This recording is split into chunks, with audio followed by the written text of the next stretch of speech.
Hey there. Thanks for joining. We just had our 2024 R4 update pushed out this past Friday. And as always, we wanted to get a quick video out hitting on some of the updates we thought our clients would most benefit from. We'll hit on a few non-construction related items that we see being relevant to a number of our clients. And then we will roll into some really exciting CRE updates.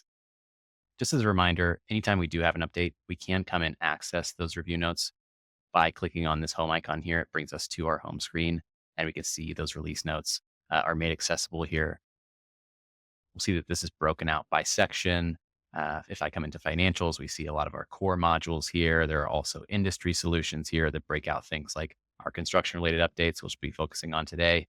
But just wanted to do a quick reminder that those were there available for us.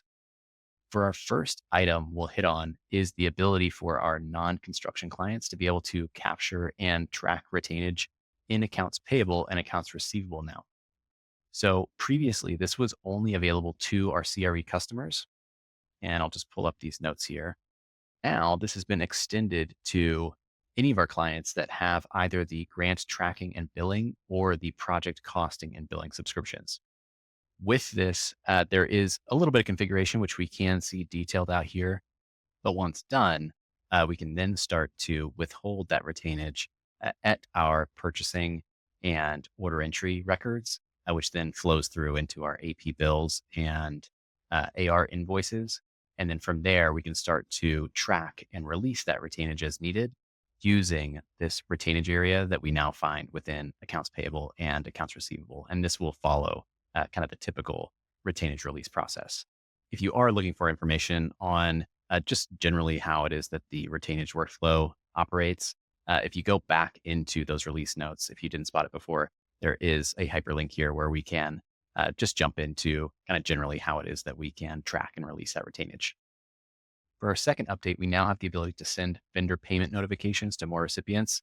Previously, we were limited to sending automated payment notifications only to the vendor's primary email address. We can now have those notifications sent out to the secondary email address as well. To enable this, we'll come into our AP configuration.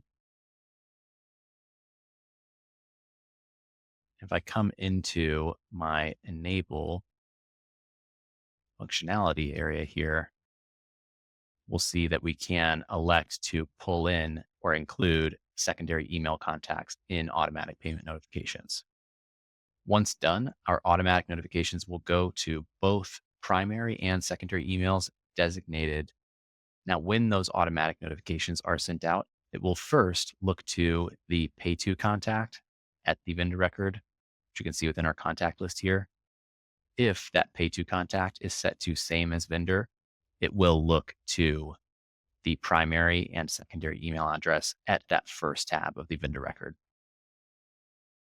For our next update, we know this will be helpful to a large number of our clients, is the ability to track and perform reconciliations related to our vendor and customer activity. Once set up, we'll be able to much more easily tell where customer and vendor payments and credits have been applied. There is a bit of setup, which is detailed within the release notes here, which includes enabling both permissions and the functionality, as well as establishing a match sequencer. To see the result, I'll use AP for my example.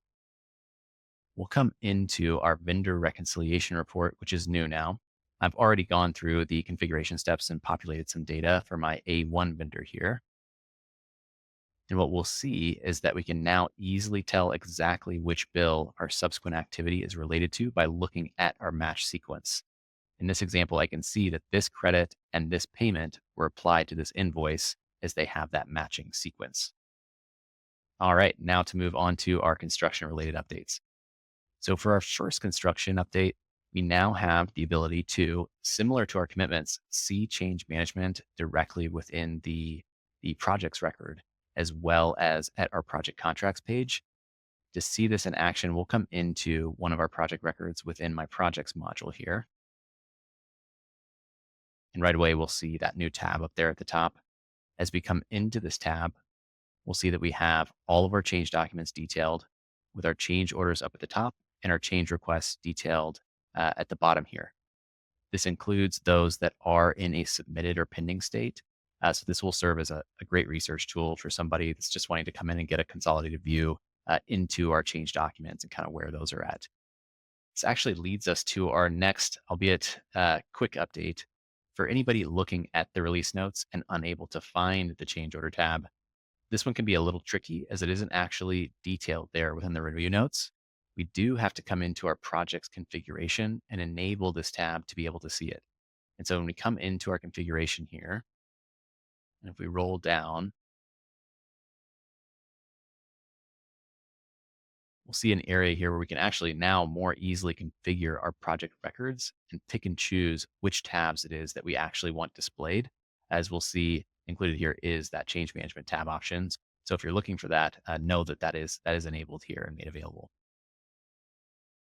For our next construction related update, we have some new fields added to the project record surrounding project scope and schedule that we didn't have previously. To see this, we can come into one of our projects. In this case, one that we had already created. As we come into the record, if we roll down to the bottom, we'll see that we have a new area here called scope and schedule, where we can start to capture some of this information at the project level and can now pull them into reports or a doc template as needed. All right. For our next item, within our project contract time and materials invoices, we now have the ability to produce and print detailed project contract time materials billing and include detail down to the expense level instead of rolled up at the project contract level. To see this, we'll come into our projects module and come into one of our previously produced time materials invoices here. As we come into this invoice record, we'll see we have a tab titled Summary Billing Details. Once we come into the tab, we'll see that we now have all time materials and expense transactions for the invoice down to the transaction level. With this, we can now include this level of detail directly into our printed document templates rather than having to run a separate report to provide this level of detail to our customers. As you may have spotted at the release notes, there is a new configuration option available now as well to zip all supporting documents automatically that were associated with those transactions and attach to customer invoices when we send that email out. All right. For our next and final construction update, there have been some new fields as well as enhancements to some of our pre-existing fields within our WIP management feature. So the enhancements, I'm not going to go into detail on. They do detail them out within the release notes. But for the new fields, there are a few that we wanted to hit on. So with this update, we now have easily viewable time and date stamp capture anytime our PMs or CFOs revise forecasted cost to complete or at completion, percent complete, or forecasted contract value. So to see this, I'll bring us into our WIP management feature. I already have a tab open up here. And we'll see here that we can get some quick visibility into the last time that these values were revised, especially in an instance where maybe something was updated prior to finalizing. We also have a number of new fields being pulled over from our project record within this project information area here. If I come down below, and so this is detailing out pertinent information, making it visible at our WIP management page. As with many areas, we can easily bring this up or move these fields up to the top where we can more easily see them. But just good for cases in which, maybe we're spotting something that's worth flagging and we want to maybe see who the PM is on that job and quickly, be able to reach out to them, or maybe we're seeing a job included in this WIP schedule that based on the status has already been closed out and shouldn't be included. But just some helpful informational fields here for that user as they're coming in and working with this WIP schedule. Well, that was our quick glimpse into the 2024 R4 update. Um, as you saw within the release notes, there are many more there. We just wanted to get a quick video into some of those that we thought were most relevant to our customers. If you want to see the full details, definitely dig into those release notes. And as always, if you have any questions over the release or really anything having to do with Sage Intacct, definitely don't hesitate to reach out to the team here at Sockeye.